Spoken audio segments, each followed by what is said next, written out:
Shalom, selamat pagi dan salam sejahtera bagi saudaraku yang dikasihi Tuhan. Dimanapun saudara berada, semoga saudara baik dan tetaplah penuh semangat pengharapan di dalam kasih Tuhan kita. Sebelum kita melanjutkan aktivitas, marilah kita meluangkan waktu untuk mendengar dan merenungkan firman Tuhan. Biarlah Roh Kudus menerangi hati dan pikiran kita, sehingga firman Tuhan bekerja dengan leluasa, menuntun, mengajar, dan memberi hikmat kepada kita untuk dapat melakukan banyak hal yang baik yang berkenan kepada Bapa. Marilah kita berdoa. Ya Allah Bapa yang Maha Baik, yang kami sembah di dalam Yesus Kristus. Terima kasih Tuhan untuk hari baru yang Tuhan anugerahkan bagi kami. Hari ini kami percaya penyertaan-Mu akan tetap ada, sebagaimana Engkau menyertai kami di hari-hari yang telah kami lewati. Mampukan kami Tuhan untuk melakukan segala pekerjaan kami dengan baik di dalam takut akan Tuhan. Dan kami percaya segala pekerjaan baik kami akan berhasil dan berbuah. Kami mau belajar di dalam firman-Mu. Terangilah hati dan pikiran kami. Mampukanlah kami untuk mengerti firman-Mu dan diajar senantiasa untuk menjadi pelaku firman yang baik. Berfirmanlah Engkau ya Tuhan, sebab kami telah siap mendengar. Kasih karunia dan damai sejahtera dari Allah Bapa Tuhan kita dan dari anaknya Tuhan Yesus Kristus dan Roh Kudus menyertai saudara sekalian. Amin. Firman Tuhan untuk kita pada hari ini yang ditetapkan menurut Almanak KKBP Rabu 15 Mei 2024, tertulis dalam kitab Ibrani 4 ayat 16. Dalam bahasa Batak, Heber 4 ayat 10. Atong marhiras ni roha mahita mandapoton ha bangsa para sia-sian. Asa tajalo talut ni roha. Jala asa dapot asi ni roha hita bahen pangurupion ditiki halehetanna. Sebab itu marilah kita dengan penuh keberanian menghampiri tahta kasih karunia, supaya kita menerima rahmat dan menemukan kasih karunia untuk mendapat pertolongan kita pada waktunya. Demikianlah pembacaan firman Tuhan. Lebih mudah jatuh cinta daripada mempertahankan cinta. Lebih mudah mengatakan setia daripada setia di dalam pernyataan kesetiaan itu. Saudara yang dikasihi Tuhan, untuk setia kepada seseorang dan untuk jatuh cinta kepada seseorang, itu datang dari diri sendiri. Tentu berawal dari penglihatan dan pengalaman. Ketika kita melihat seseorang, pandangan kita boleh membuat kita menjadi jatuh cinta. Tetapi bisa juga ketika kita mengenal seseorang dan hidup bersama-sama dengan dia, maka hari lepas hari cinta kita bertumbuh kepada dia. Tentu kecintaan kita kepada Tuhan adalah berawal dari pengalaman iman. Bagaimana kita melewati proses kehidupan dan kita merasakan penyertaan Tuhan. Untuk setia kepada Tuhan itu harus didorong oleh keinginan diri sendiri. Bukan karena orang lain, bukan karena keadaan apapun. Tetapi sebaliknya, dalam kesetiaan kita bisa mempertahankan hati di dalam keadaan apapun. Artinya, ketika kita senang, ketika kita sedang mendapatkan berkat, ketika apa yang kita harapkan, yang kita cita-citakan tercapai, di sana kita bersuka cita dan bersyukur kepada Tuhan. Tetapi sebaliknya, di dalam keadaan sulit, dalam keadaan bergumul berat, dalam keadaan sakit, di sana pun kita tetap mencintai Tuhan. Itulah kesetiaan. Dan setia kepada Tuhan adalah merupakan suatu proses perjalanan iman yang mungkin tidak mudah. Karena banyak sekali orang berubah kepada Tuhan ketika pergumulan datang kepadanya.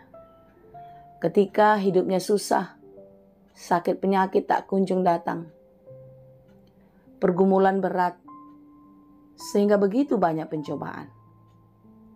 Saudara-saudara yang dikasihi Tuhan, seperti apapun kita, Tuhan selalu sayang kepada kita. Dan Dia selalu membuka tangan lebar-lebar untuk menyambut kita.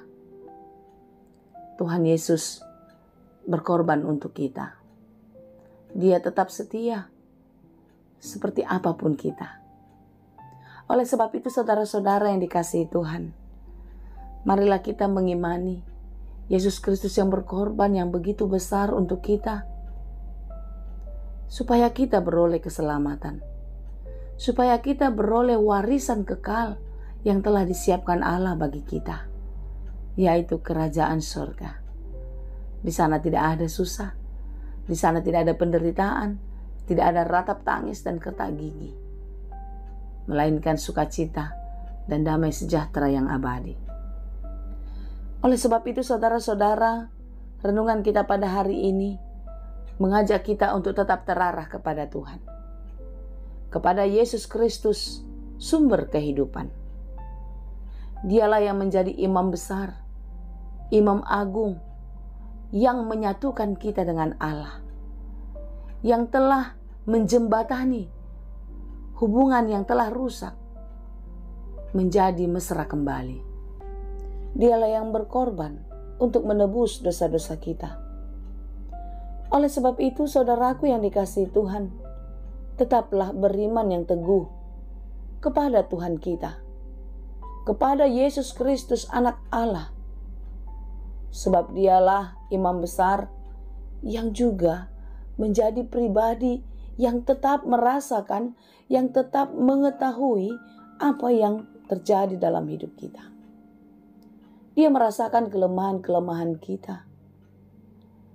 Dia merasakan penderitaan sama seperti kita, karena Yesus Kristus telah menjadi manusia. Tetapi Dia tetaplah Allah, sehingga Ia tidak bisa dicobai oleh apapun juga. Dia tidak berdosa seperti kita. Oleh sebab itu, tetaplah percaya, tetaplah beriman kepadanya. Jangan lagi mudah diombang-ambingkan oleh pengajaran-pengajaran sesat dunia. Jangan lagi mau mengikuti tren-tren yang terjadi masa kini, bahwasanya Yesus Kristus bukanlah Allah, bukanlah anak Allah yang menebus dosa-dosa manusia. Dia sama seperti manusia. Benar, Dia manusia, tetapi Dia tidak sama seperti kita. Dia manusia mengalami penderitaan seperti kita. Dia mengalami kesedihan seperti kita. Dia juga pernah marah. Tetapi ingat saudara, Dia tidak pernah jatuh ke dalam dosa seperti kita jatuh ke dalam dosa. Oleh sebab itu tetaplah percaya. Jadikanlah Dia satu-satunya sumber kehidupanmu. Sebab itu marilah kita dengan penuh keberanian menghampiri tata kasih karunia. Tetap penuh semangat, berani menghadapi tantangan dunia, untuk tetap percaya kepada Yesus Kristus, Sang Juru Selamat kita. Agar kita terus menerima rahmat kasih karunia Allah. Karena Dialah sumber pertolongan kita. Karena Dialah sumber keselamatan kita. Dan Dia akan terus menyertai kita sampai Maranatha tiba. Tetaplah kuat, tetaplah terarah hanya kepada sumber kehidupan, yaitu Yesus Kristus, Juru Selamat dunia. Tuhan Yesus memberkati kita. Amin. Terima kasih Tuhan untuk firman-Mu hari ini. Biarlah kami terus terarah hanya kepadamu, karena Engkaulah sumber keselamatan, Engkaulah sumber kehidupan yang akan terus memelihara hidup kami, akan terus membawa kami kepada kehidupan yang kekal. Terima kasih Tuhan untuk setiap penyertaan-Mu dalam hidup kami. Di dalam Roh Kudus, Engkau tidak pernah meninggalkan kami. Berkati kami hari ini dalam segala pekerjaan kami. Ajari kami Bapa untuk melakukannya dengan baik di dalam takut akan Tuhan. Terima kasih Tuhan. Dalam Yesus kami berdoa.